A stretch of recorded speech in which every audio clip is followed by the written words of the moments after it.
In this video, I'm going to show you how to add the Facebook Graph API node in N8N in just a few simple steps. This is a quick and useful workflow setup if you want to connect Facebook data, automate actions, or build API-based automations inside N8N. If this video helps you out, make sure to hit the like button and subscribe for more N8N tutorials like this. Let's jump right in. First, open the workflow you want to work on inside N8N. You can start from an existing workflow or create a new one, depending on what you're building. Once your workflow is open, look for the Nodes panel. This is where you can search for and add different nodes to your automation.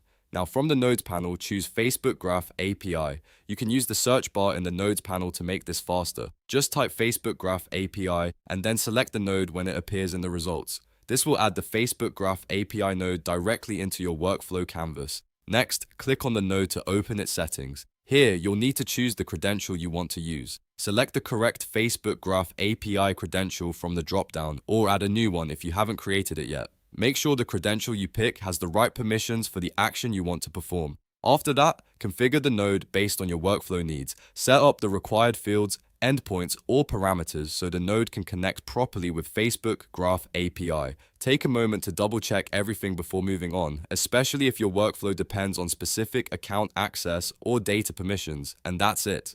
You've now added the Facebook Graph API node in N8N and configured it for your workflow. It's a simple process, but once you know where to find the node and how to connect the right credential, you can build much more powerful automations. If this tutorial was helpful, please like the video and subscribe to the channel for more quick N8N how-to guides. Thanks for watching, and I'll see you in the next one.